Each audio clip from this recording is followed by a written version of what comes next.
Yeah, welcome to the session 4 of module 1. In the previous sessions, we had discussed about the different forces acting on the gravity dam, what are the different modes of failure of the gravity dam, and how to calculate the principal stresses and the shear stresses in a gravity dam. So, in this particular session, we will solve a problem on stability analysis of the gravity dam, how to check the stability of a gravity dam. A step by step procedure we will follow with a numerical example.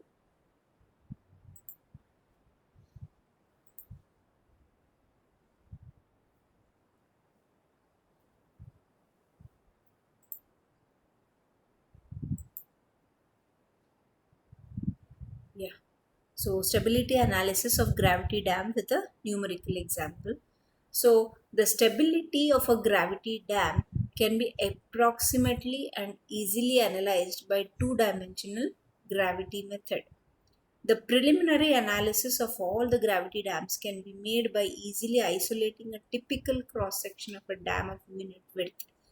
Dam will run for a certain length, but we are not analyzing the entire dam, the dam for the entire length. We are taking only a cross section with unit width.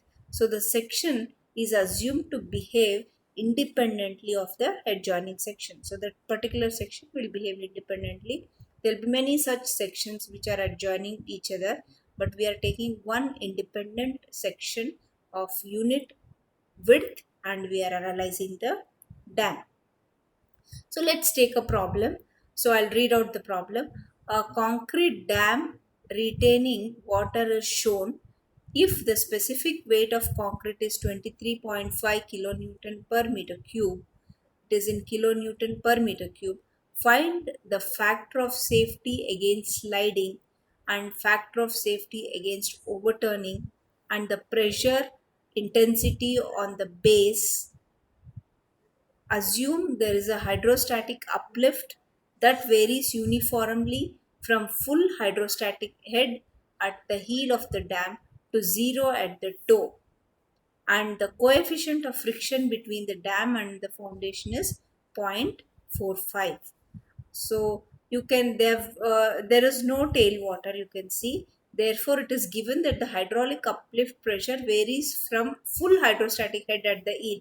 So here there will be hydrostatic head which will be equal to the depth of the water that we have discussed earlier. And here because of the no water in the tail, the hydrostatic pressure at the hydrostatic uplift pressure at the toe will be zero. So the variation will be triangular. Let us see the solution. So the first step what we have to do is we have to draw a free body diagram. This is the section of the dam given. Okay, this is a cross section. So here you can see an additional material is provided without a sloping surface. In some dams a sloping surface will be given, so you have to consider that as a small triangle. Here it is given in the form of a small rectangle, and here the slope is not zero at the toe. So here also there is certain thickness at near the toe, so that also should be considered. So the top width of the dam is given as 4 meter and the depth of water in the dam is 14 meters, and here the thickness is given as 3 meters and this width is also 3 meters, and the base width is given as 15 meters, and 3 meters is the crest height and 12 meters is the sloping height. This is 3 meter and the total height of the dam is 18 meter. 14 meter is the depth of water, 18 meter is the height of the dam. So like this you draw the cross section of the dam, the free body diagram, and for next step what we have to do is we have to calculate the different forces acting on the dam. For that particular work, what we have to do is we have to divide the cross section into regular sections. Say like this is divided into one rectangle, you can see here, and this is one rectangle, and this is one triangle, one triangle. So it is divided into so many things. And here water pressure, there will be two pressures. One is in the one because of the hydrostatic pressure in the triangular portion like this, in the triangular fashion, and the other one is the weight due to this water column above this projected portion. So this is one force will be acting downwards because of the weight of the water column above this. The other one will be horizontal, which will be acting at a distance of h by 3 from the base. So this we have discussed in the first session. So let's go to the next slide. So here we have you can see that how the different forces are taken.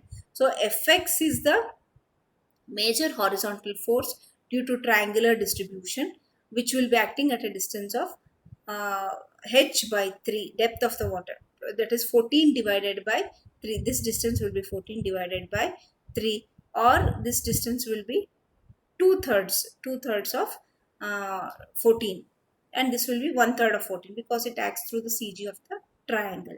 And here Fy is the force due to water, which is acting vertically downwards because of this water column. So this you have to multiply the density of water by this area. Okay, and then the vertical force W1 due to this rectangular portion. So this you can get this weight by multiplying density with the volume here. Volume is length into breadth into unit width. Length into breadth into unit width. That calculation we'll see in the next slide. And then there is this W2, which is due to this triangular portion here. Triangular portion, this is W2. And then W3 is because of this rectangular portion. This rectangular portion. So you can get W1, W2, W3 by multiplying by the density of concrete with these areas or volumes. Volume, because the other dimension is 1, you can say area also. And then there is this uplift pressure at the base of the dam. So here you can see, so this will be equal to the head of the water, that is 14 gamma into 14. So our gamma density of water, you can take it as 1000 kg per meter cube.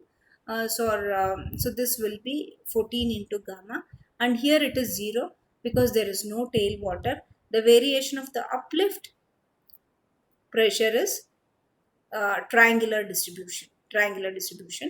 And this is the main force here, main force, which will be acting through the CG of this triangle, and this I've named it as U. This is nothing but the area of this triangle, which will be acting at a distance of base width divided by 3 from the heel, and from the toe it will be two-thirds. From the heel it will be one-third. So we are calculating, and after calculating all the weights, we have to find out the distance of each force from the toe, because we are taking the moment of all the forces about the toe to determine the overturning moments and the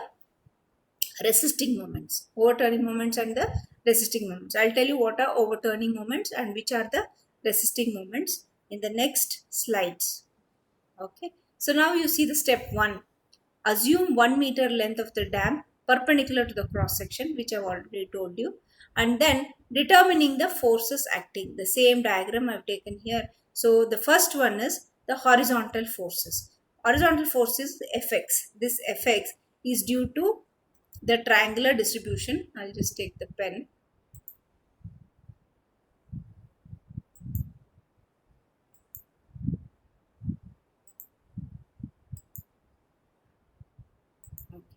So there is this triangular distribution of water pressure.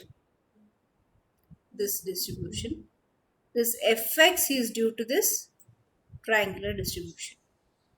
Okay, that is obtained by density into h into area.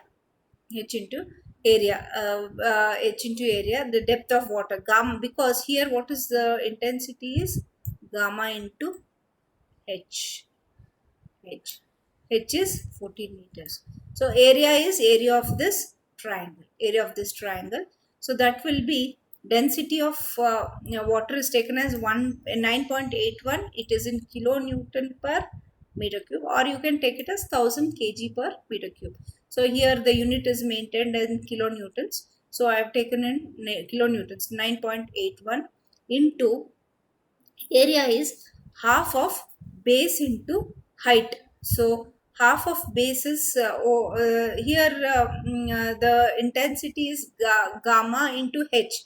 H is taken as 14 meter, and area is half of base into height. Half base is 1.5 into 14, that is nothing but 7 meters, and the other dimension is 1 meter.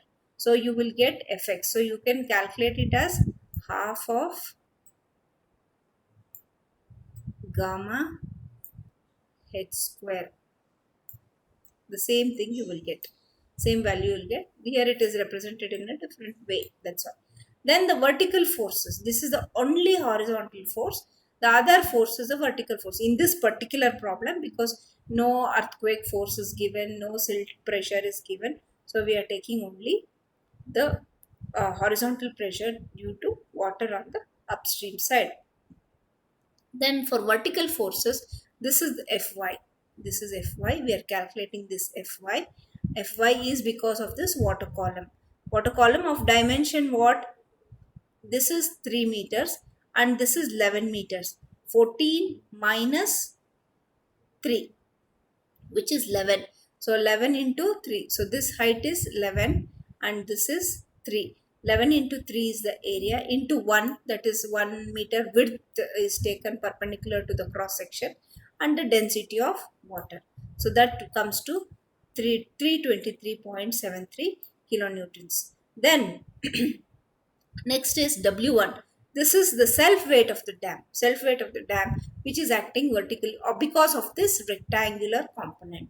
Because of this rectangular component that is given by density into volume. So density of concrete is given in the problem, that is 23.5. Otherwise you can take it as 24 kilonewton per meter cube.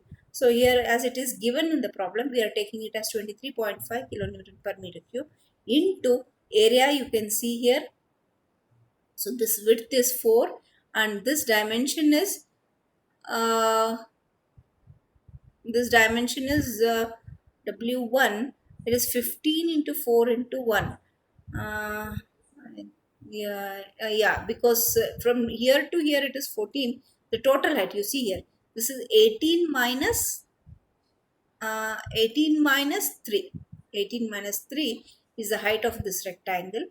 That will be 15. That will be 15. 15 into 4 is the width at the top, that is 4 into 1. So you will get 1410 kilonewtons. So in the next slide we will see how to calculate W2 and W3. So we'll move to the next slide.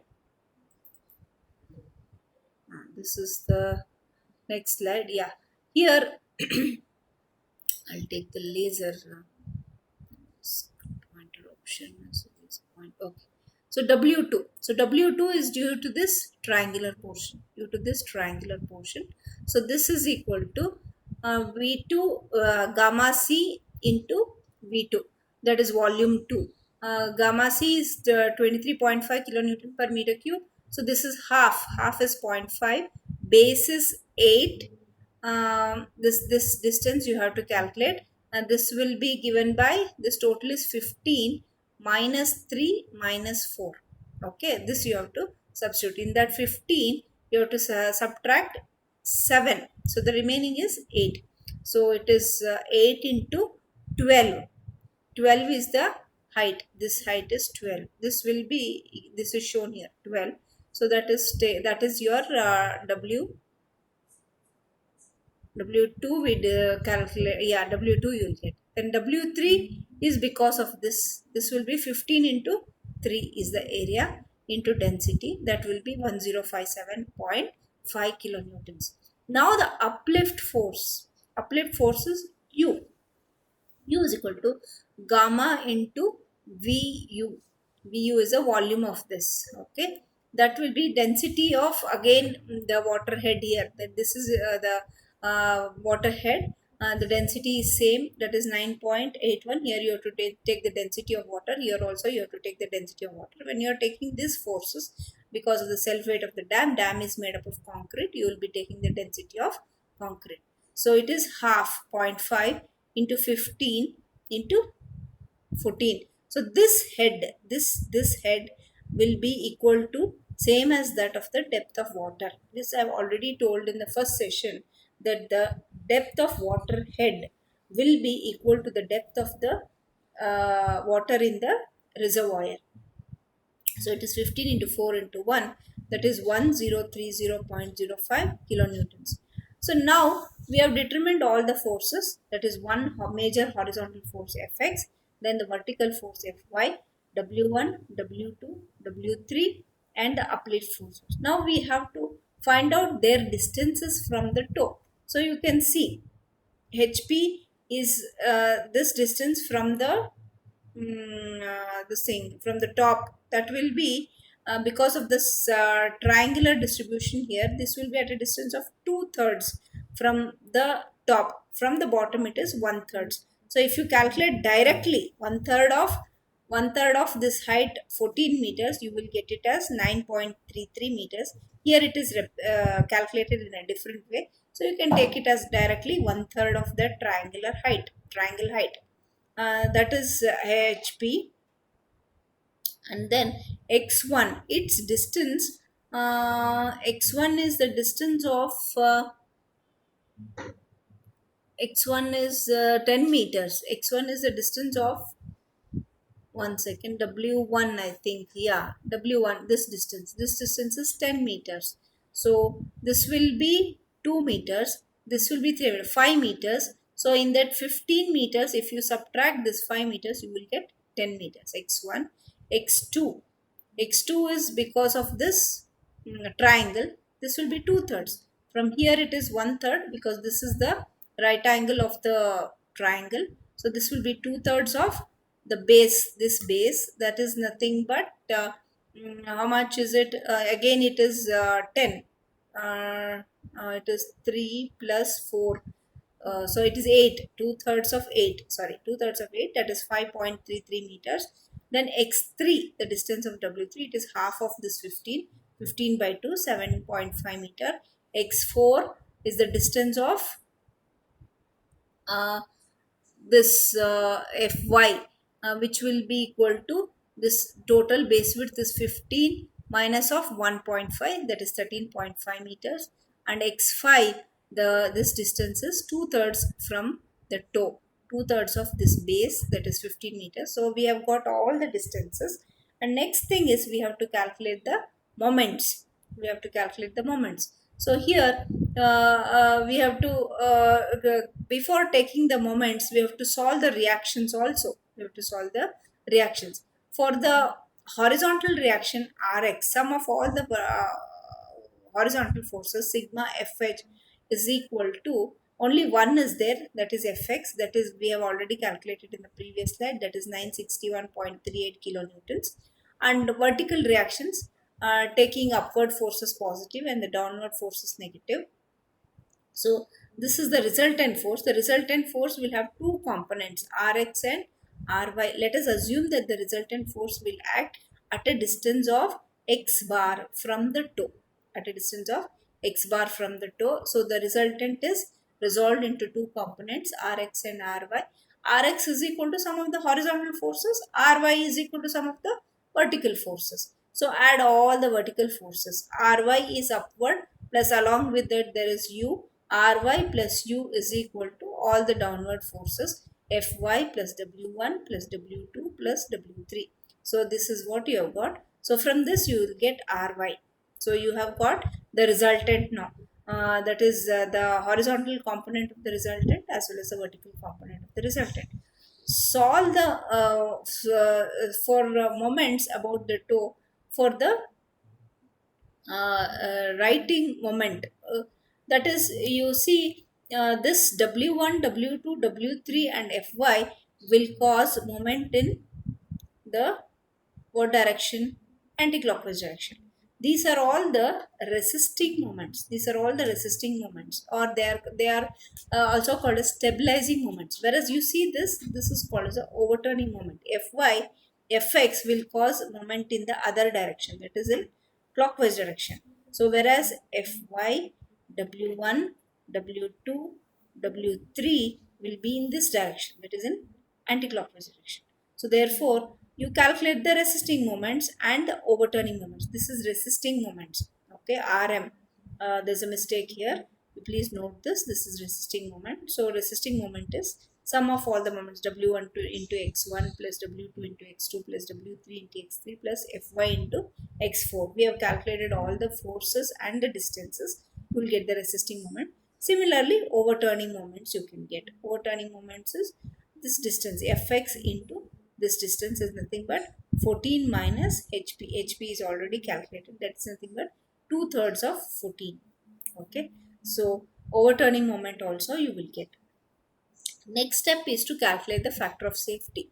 So so far you can also find the location of Ry measured from the this distance x bar. This distance x bar is nothing but the resisting moment, that is the net moment. Resisting moment minus overturning moment is the net moment. Net moment divided by sigma h, because sigma h into x bar is equal to moment of resultant about the toe is equal to sum of moment of all the forces. Sum of moment of all the forces is nothing but the net moment. That is, this is nothing but your Varignon's theorem. Okay, from this x bar you will get it as 6.1 meter. So this is the distance x bar. You can also calculate the eccentricity from this, and then once you get the eccentricity, you can calculate the stresses by using the formula sigma V by B into 1 plus R minus 6E by B. That is not actually done in this problem. You can do it yourself because the formula has been already derived. So you will get the stresses in the dam, normal stresses in the dam. So for next is factor of safety against sliding. Factor of safety against sliding is given by the resisting horizontal force at the base of the dam, that is given by mu into Ry. Ry is sum of all the vertical forces. So you can also say take it as mu into sigma V divided by sum of all the horizontal forces sigma h. Sigma h, and this you can take it as sigma V or Ry by Rx. In this problem I have designated as Ry and Rx. So 0.45 is given in the problem. This is the value of coefficient of friction between at the base, between the foundation and the base material. So this is what you get, factor of safety against sliding, which should be greater than 1. So it is safe, the dam is safe. Then factor of safety against overturning. Overturning factor of safety is given by resisting moment divided by overturning moment. The resisting moment we have calculated and overturning moment we have calculated. So you will get it as 2.15. This value should be greater than 1.5. Therefore the dam is safe. So this is how we check the stability of the dam. So what are all the different steps that we have to uh, do is one first step is, first we have to draw the free body diagram, and then free body diagram, and next is we have to divide the cross section into regular geometrical sections, and then calculate the different forces acting on the dam. Once you calculate all the forces acting on the dam, you find out the sum of the resisting moments and sum of overturning moments, and find out the distance at which the resultant passes through from the toe. And you know that it should, that eccentricity should be within the middle third of the base. That is one thing. And you can also find out the stresses, normal stresses, using the formula.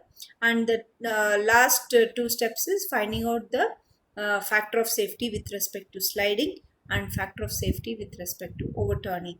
So the limiting values are also known. So like this we check the stability of the gravity dam. Okay, so thank you for listening.